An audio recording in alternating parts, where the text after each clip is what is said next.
እንኳን ለአብይ ጾም 3ኛ ሳምንት ምኩራብ አደረሳችሁ እያልን በዛሬው ዮሐንኖቻችን መርሃ ግብር የምናቀርብላችሁ ዋናችን የስሙ ትርጓሜ ጠቃሚ ሰው የተባለውን የካቲት 21 ቤተክርስቲያናችን አስባው የምትውለውን ቅዱስ አናሲሞስን ነው።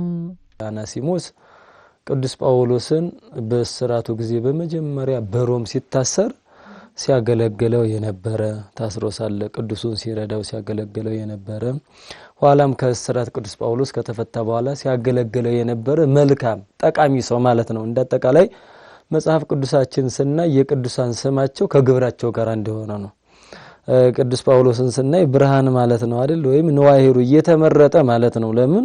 ክርስቶስን ለማገልገል ከዓለም የተለየ መልካም ሰው በጎ ሰው ማለት ነውና ይህም አናሲሞስም ጠቃሚ ሰዎችን ከጨለማ ወደ ብርሃን ከኃጢአት ወደ ስርየት የሚያመጣ መልካም ሰው ስለነበረ ግብሩ ከስሙ ጋር እንደሆነለት ጠቃሚ የሚል ስም አለው አናሲሞስ። አናሲሞስ ቅዱስ ከመባሉ በፊት አረማዊ ነበር። እግዚአብሔርን የማያውቅ በጨለማው ዓለም የሚኖር አረማውያን እግዚአብሔርን አያውቁም፣ አለውት እግዚአብሔር የላቸውም፣ ነገረ ቅዱሳን አያውቁም፣ ከረ ቅዱሳን አያውቁም። እነሱ የሚኖሩት እንጨት ጠርበው ድንጋይ ያለዝበው ነው የሚኖሩት።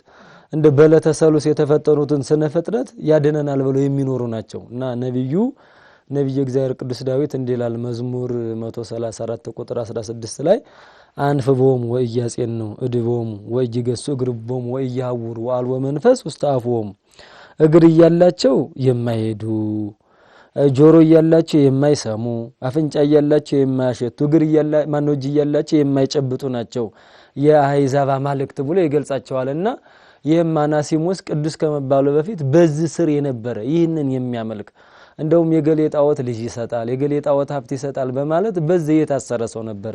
የቅዱስ አናሲሞስ የመጀመሪያ ማነው ቅዱስ ከመባሉ በፊት የነበረው ህይወት በዚህ ነበር ቅዱስ አናሲሞስ የሚኖረው። ከሮም ሰዎች ወገን ለሆነው ስሙ ፊሊሞና ለተባለ ባለጠጋ ውድ ንብረቶች ይጠብቅ የነበረው ታማኝ አገልጋይ ቅዱስ አናሲሞስ ከዘመናት በኋላ ታምኖ ማገልገልን የማይወደው ዲያብሎስ ታማኝ ልቡን ቀይሮ ከእምነቱ ተንሸራቶ በእጁ እንዲስት ያደረገው በዚህ ስተቱም ከጌታው ሸሽቶ ሮም የገባው ቅዱስ አናሲሞስ በአጋጣሚውም የቅዱስ ጳውሎስን ትምህርት በመስማት ልቡ የተሰበረና ስለ በደሉ በእጅጉ በማዘን የሆነውን ሁሉ ለቅዱስ ጳውሎስ የተናዘዘ ድንቅ ሰው ቅዱስ አናሲሞስ።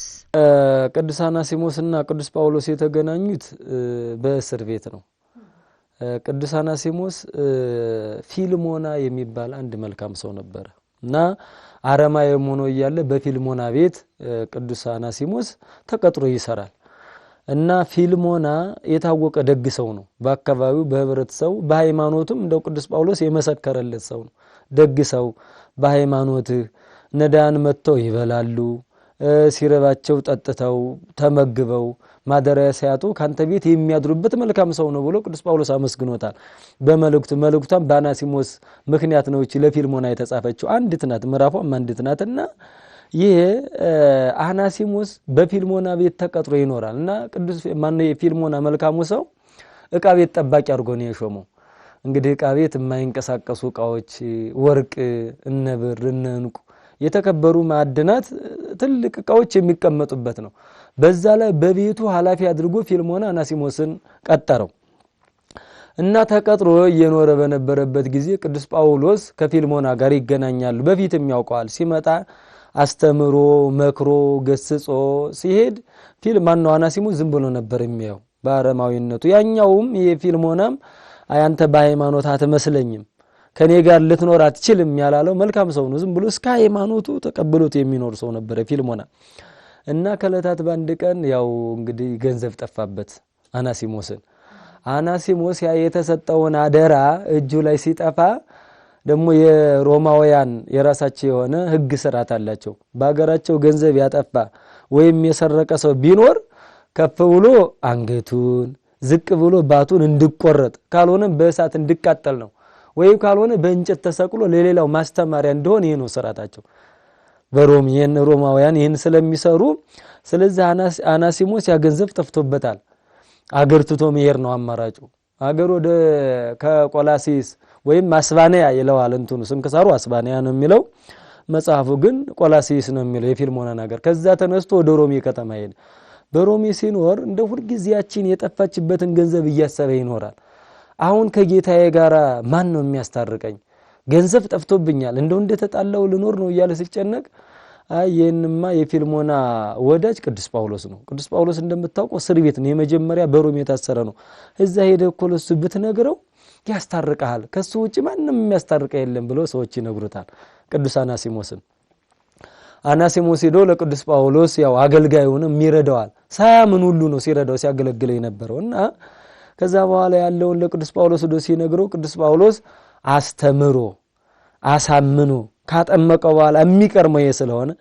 ሰው ምንም ቢሆን ሳያምን ምግባር ቢሰራ እንደው ያለውን ገንዘብ ለነዳያን ቢዘራ ቢመጸውት እንደው ስጋውን ሁሉ አጠቃላይ እንደሚቆረጥ ቢሆን ቆርጦ ለነዳያን በሙሉ ነገር ቢሰጥ ወዘን በለታ አምኖስ እጅክ ሊያስመርጎ ለእግዚአብሔር ነው ያለ እምነት እግዚአብሔር ማስደሰት አይችልም እምነት መሰረት ናት አይደል የሚለው ቅዱስ ዮሐንስ አፈወርቅ አሚንሰ መሰረት ይእቲ ወካላንሰ ህንጻ ወንርቅ ሙንቱ ሃይማኖት መሰረት ነው ሰው ካመነ በኋላ ከዛ በኋላ ትሩፋት ይሰራል ለምን ያ የሚሰራው ትሩፋት ያም ካመነው ከእግዚአብሔር ዘንድ እንደሚቀበል ስለሚያውቀው ማለት ነውና ስለዚህ አናሲሞስ ያላመነ ስላልነበረ ቅዱስ ጳውሎስ በደንብ አድርጎ ካሳመነው ካስተማረው ካጠመቀው በኋላ አሁን ያለውን ነገር ውስጡ ላይ እየተንከባለለ ያለውን ችግር ነገረው በፊልሞና ቤት እንደምሰራ ተቀጥሬ ታውቃለህ ዕቃ ቤት ተጠብቅ ነበር ነገር ግን ጠብቅ ያለ ገንዘብ ጠፍቶብኛል እናውን ኮብልዬ ነው የመጣሁት ምንድነው ማደርገው ሲለው አይዞ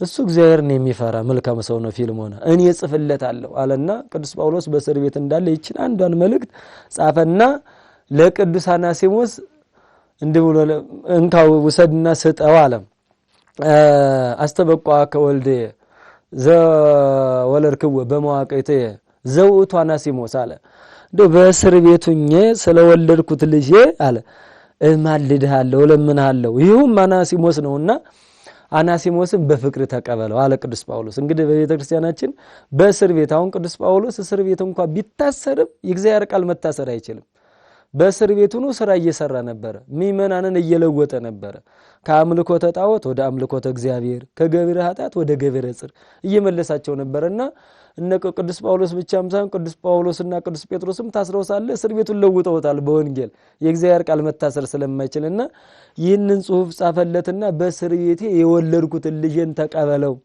እዳ እንኳን ቢኖር አለ እኔ እከፍላለሁ እዳውን እንኳን እከፍላለሁ እንደምታውቀው ነው አሁን እስር ቤት ነው ያለሁት የሃይማኖት አባት ነኝ መረነኝ አለና በቤተክርስቲያን ደግሞ አባት የሚባለው ሰባት አባት ነው በቤተክርስቲያን በስጋ በግዘፍ ወልዶ በግዘፍ የሚያሳድግ አለ ሐላፊ ርስት ያወርሳል ሞት ያስከትላል በረቂቅ ወልዶ ደግሞ በረቂቅ የሚያሳድገን እግዚአብሔር አለ በሶስተኛ ደረጃ ደግሞ የቀለም አባት አለ እንደው ካለማወቅ ወደ ዕውቀት የሚመልሰው ጨለማውን አስወግዶ ብርሃን የሚተካው የቀለም አባትና ቅዱስ ጳውሎስ የቀለም አባቱ ነው እግዚአብሔር እንዳውቅ ያደረገው ስለሆነ ልጅ ብሎ ነው ጢሞቴዎስ ማነው አናሲሞስን የጠራውና ልኪንን ወረቀቱን ማነው ክታቡን የተጻፈለትን ይዞ ሲሄድ ቅዱስ አናሲሞስ ወደ ፊልሞና ይዞ ሲሄድ ፊልሞና ሲያው ገና በርቀት ተደሰተ እንደውም ምን ይላል አልጠቀመም ከዚህ ቀርም አልጠቀመም አሁን ግን ላንተም ለኔም የሚጠቅም ሆኗል ብሎታል ለምንድነው እንዳለው ከተባለ ከዛ በፊት አልጠቀመም ያለው በስጋ ነበር የሚያገለግለው አሁን ግን ያመነ የተጠመቀ እግዚአብሔርን ያወቀ ስለሆነ በጸሎት የሚረዳው ነው እንግዲህ ሐዋርያው ያዕቆብ ሲነግረን ያዕቆብ 5 ምዕራፍ 5 ቁጥር 14 ላይ እስመ ጸሎተ ጻድቅ ትክሎታ ሰልጥ የጻድቅ ሰው ጸሎት በስራዋ ግዳጅ ትፈጽማለች ይላል ስለዚህ ምን አለው ከዚህ ቀርማ አንተን አልጠቀመም በስጋ ነበር የሚያገለግልህ አሁን ግን የሚጸልይልህ ከጎኑ ሆኖ ለእግዚአብሔር የሚያሳስብልህ የሚደግፍ ስለሆነ ተቀበለው ብሎ ቅዱስ ጳውሎስ ያንን ጽፎ ሲሰጠው አናሲሞስ ወስዶ ለፊልሞና ሲሰጠው ፊልሞና በጣም ተደሰተ ለምን የቅዱስ ጳውሎስ መልእክት ነው የሃይማኖቱ መምህር ነው አባቱ ነው ፊልሞናም የሚኖረው በምክረ ካህን በፈቃደ ካህን ስለሆነ በሃይማኖት ስለወለደው ፊልሞናንም ቅዱስ ጳውሎስ ተደሰተው እንኳን ያንን ገንዘቤን አጥፈተ መጣ አላለው ያኔ ቅዱስ አናሲሞስም በጣም ተደሰተው በደስታ ሲቀበለው። ከዛ በኋላ ምን አለው? ከተቀባበሉ ከተሳሳሙ በኋላ እንግዲህ የጠፋው ሲገኝ ያስደስታል አይደል? እንደው የጠፋው ሞተ የተባለው ሕያው ሆኖ ሲገኝ፣ የጠፋው ደግሞ በሕይወት ያውም በንስሐ ሕይወት ተመልሶ ሲገኝ ትልቅ ደስታ ነው የተሰማው።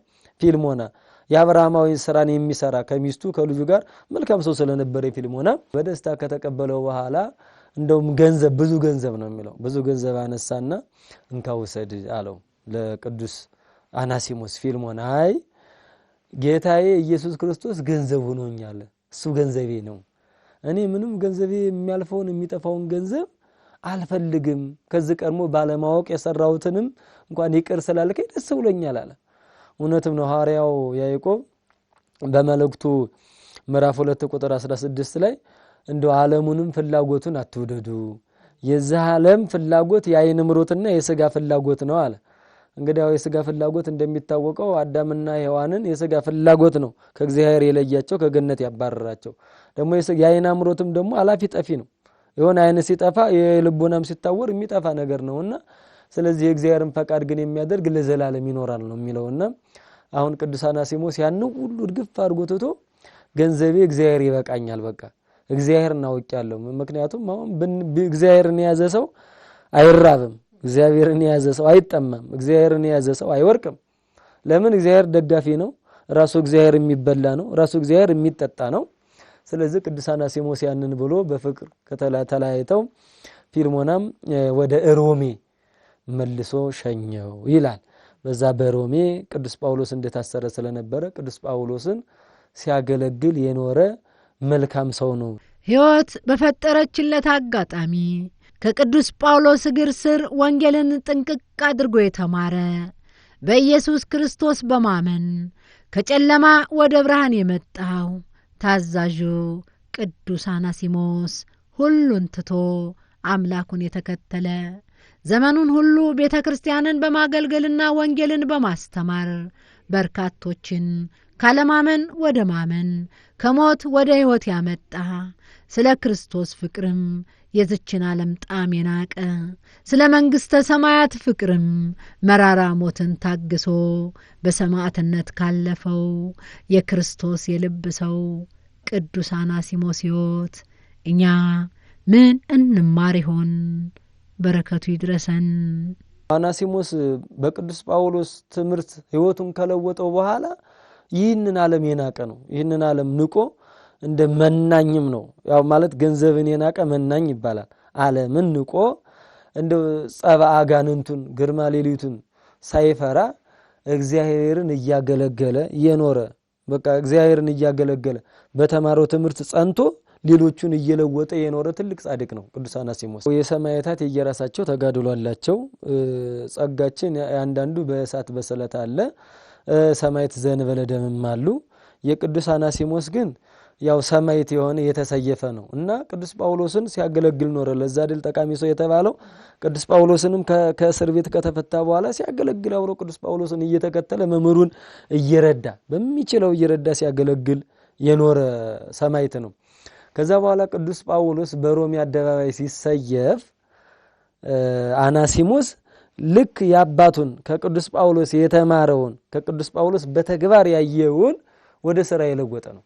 በየሀገሩ ሁሉ እየዞረ እያስተማረ ሲያስተምር በነበረበት ጊዜ እነ ቅዱስ ጳውሎስን የገደሉት የንጉሱ ጭፍራዎች አናሲሞስ ቅዱስ አናሲሞስ የቅዱስ ጳውሎስ ደቀ መዝሙር ነው።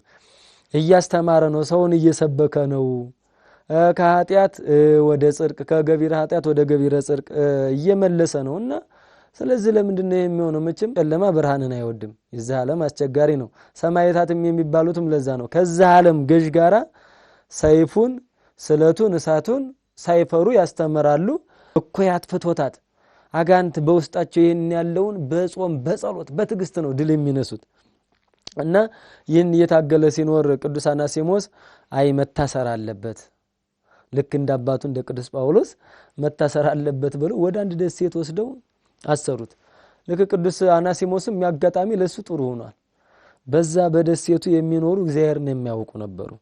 እንደው በጨለማው ዓለም የሚኖሩ በኃጢአት የሚኖሩ እነዛን አጠቃላይ ለዛ ነው አምላካችን ልዑል እግዚአብሔር እናንተ የዓለም ጨው ናችሁ፣ አልጫውን ዓለም ታጣፍጣላችሁ ይላል። ወይም እናንተ ብርሃን ናችሁ ብርሃናችሁ በሰው ፊት ይገለጥ ይላል። ብርሃን ማለት ሥራ ነው። ብርሃን ማለት ጾም ነው። ብርሃን ማለት መልካም ሥራ ይሄ ትሩፋቱ ነውና ቅዱስ አናሲሞስም ከቅዱስ ጳውሎስ ያገኘውን ያንን መልካም ትምህርቱን አጠቃላይ አስተማረና በሙሉ ለወጣቸው። እነዛ በጨለማ የነበሩት ወደ ብርሃን ክርስቶስ መጡ፣ በኃጢአትም የነበሩት ወደ ጽድቅ ተመለሱና ይህንን ደግሞ ሲሰሙ አሁንም መቼም አጋንንት ሁሉ ጊዜ መንገዱን እየቀየረ ነው የሚመጣው። ያጋንንት ማሸነፊያው ያው ሞት ነው። ታስሮ ነው እዛ የተቀመጠው። እሱ ግን ቃሉ ስለማይታሰር እነዛ ሰዎች ለውጧቸዋል። የመጨረሻ ደግሞ ሞት ነው። አምላካችን ልዑል እግዚአብሔር ደግሞ ቅዱሳን ሞትን አይፈሩም። በሞት በኩል ነው ዋጋ የሚያገኙት ክብር የሚያገኙትና ጌታን በማቴዎስ ወንጌል ምዕራፍ 10 ቁጥር 28 ላይ ይትፍርህዎሙ ለለ ይቀትሉ ሥጋክሙ ወለነፍስክሙሰ እይክሉ ቀትሎታ አላ ፍርህ ወለዘምድረ ቀተለ በስልጣን ነፍስን ወስጋኒ ምድር አይጉል በውስተ ገሃነም። ሥጋችሁን የሚገድሉትን አትፍሯቸው። በሃይማኖት ምክንያት ቢሰርቧችሁ ቢያስሯችሁ ሌላ ስም እንኳን ቢሰጧችሁ ደስ ይበላችሁ ዋጋችሁ በሰማይ ታላቅ ነውና ነው የሚለው እና ስለዚህ በሰማይ የሚያገኘውን ታላቁን ዋጋ ቅዱስ አናሲሞስ ስለተረዳ ያው የመጨረሻ እንድቆረጥ ተደረገ። ከስር ካለፈ ተገርፏል፣ አንገላተውታል። ያን ሁሉ ግን በትግስት ነው ያለፈው። በትግስት ነው ድል የነሱት። በመጨረሻ ቅዱስ አናሲሞስ የካቲት 21 ላይ በሰማዕትነት እንግዲህ ያው የክብር አክሊል የተቀዳጀበት ዕለት ነው። የተገባለት ቃል ኪዳን እንግዲህ በማቴዎስ ወንጌል ምዕራፍ 10 ቁጥር 42 ላይ አምላካችን ልዑል እግዚአብሔር እንደ ነቢያትን በማን ሐዋርያትን በሐዋርያት ስም ጻድቃንን በጻድቃን ስም የተቀበለ ይላል። እንደገና የጻድቅ ሰው ሞቱ የከበረ ነው ይላል። የጻድቅ መታሰቢያ ለበረከት ነው ይላል መጽሐፈ ምሳሌ ምዕራፍ 10 ቁጥር 7 ላይና እንግዲህ ለቅዱሳን ለሰማዕታት ቃል ኪዳን አምላካችን ልዑል እግዚአብሔር ቃል ኪዳን ገብቶላቸዋል። የነ ቅዱስ ጊዮርጊስን ታሪክ ስናየው የነ ቅዱስ ቂርቆስን ታሪክ ስናየው ምክንያቱም የሰማዕታት ጉዟቸው አንድ አይነት ስለሆነ የተጋደሉበት አካሄዱ አንድ የተለያየ ቢሆንም ምክንያቱም የተለያየ ስንል አሁን ዘው አገር በመልቀቅ ሰማዕት ይሆናሉ። እንዶ ያለ ሰይፍ ያለ ስለት ዘንበለ ደም ሰማዕት ይሆናሉ። ነገር ግን እግዚአብሔር እንዲብሏቸዋል ለሰማዕታት እንደተቃላይ ለነመጥምቀ መለኮት ቅዱስ ዮሐንስ እንደው ኩሉ ዘሃነጸ ቤተክርስቲያን በስምከ አና አንጽሎት ማይደረ ዘበሰማያት በስም ተማጽኖ ቤተክርስቲያንን የሰራ ለነዳያን የሚበላ የሚጠጣ የሰጠ እንዶ ማለት አምላከ ተክለ ሃይማኖት አምላከ ቅዱስ አናሲሞስ አምላከ ቅዱስ ገብረ መንፈስ ቅዱስ ብሎ ወይም አምላከ ቅዱስ ዮሐንስ ብሎ የሰጠ እኔ ሰማያዊ ቤት እሰራላቸዋለሁ ዋጋቸውንም እኔ ከፍላቸዋለሁ ብሎ አምላካችን ልዑል እግዚአብሔር እንደተቃላይ ሰጥቷቸዋል ቃል ኪዳን ማለት ነው። ከቅዱስ አናሲሞስ የምንማረው የመጀመሪያ ተአምኖ ኃጣው ነው። ራስን ኃጢአተኛ ነኝ ብሎ ራስን ማጋለጥ አንድ። ሁለተኛ እንደገና ወደ ቅዱስ ጳውሎስ አንድ ክርስቲያን ሊኖር ለሚገባው ለኛ መመራችን ነው። ቅዱስ አናሲሞስ አንድ ክርስቲያን ሊኖር የሚገባው በምክረ ካህንና በፈቃደ ካህን ነው። በምክረ ካህን በፈቃደ ካህን የሚኖር ሰው እሱ ብፁዕ ነው የእግዚአብሔር መንግስት ይወርሳል ይላል። ቅዱስ አናሲሞስ ያጠፋውን ጥፋቱን ሳይደብቅ ሳይሰውር እኔ ጻድቅ ነኝ ሳይል ከቅዱስ ጳውሎስ ከመምህሩ እግር ወርቆ የሰራውን ሙሉ ኃጢአቱን ተናዘዘ። ቅዱስ ጳውሎስ ከዛ በኋላ ኃጢአቱን አይዞ አትፍራ አትደንግጥ ልብ አይሸበር አይዞ ብሎ አጽናንቶ ፍርሃትን ከልቡ ነው አርቆ እግዚአብሔር የምሕረት የይቅር ባይ የፍቅር አባት መሆኑን ነግሮት ቅዱስ አናሲሞስ ኃጢአቱ የተሰረየለትና ለኛ ብነት የሆነበት ነው። አንድ ነው ሰው ከቅዱስ አናሲሞስ የምንማረው ሁላችንም ኃጢአታችን መናዘዝ እንዳለብን፣ ሁለተኛ በምክረ ካህንና በፈቃደ ካህን መኖር እንዳለብን ይሄን ይመስላል። በሶስተኛ ደረጃና ትልቁ ነገር የቅዱሳንን ፈለግ ቅዱስ አናሲሞስ አሁን የተከተለው የመምህሩን ነው አይደለም? የመምህሩን ፈለግ ተከትሎ ነው ለክብር የበቃው። ለዛ ነው በዕብራውያን 13 ቁጥር 7 ላይ ቅዱስ ጳውሎስ እንዲህ ይላል ተዘከሩ መኳንንትክሙ ዘነገሩክሙ ቃለ እግዚአብሔር የእግዚአብሔርን ቃል የነገሯችሁን ዋና ዋናዎቻችሁን ተመልከቱ እነሱንም የኑሯቸውን ፍሬ እያያችሁ በእምነት ምን በሏቸው ምሰሏቸው። አሁን ቅዱስ አናሲሞስ ጳውሎስን በቅዱስ ጳውሎስን በእምነት መስሎታልና እኛም ልክ ከዚህ ህይወት የምንማረው የቅዱሳንን ፈለግ እነሱን ተከትለን እነሱ በጸኑበት እምነት ጸንተን እነሱ የተቀበሉትን መከራውን አልፈን መከራውን ተቀብለን ለክብር እንድንበቃ እነሱን አብነት እንድናደርግ ነው የሚያሳየው።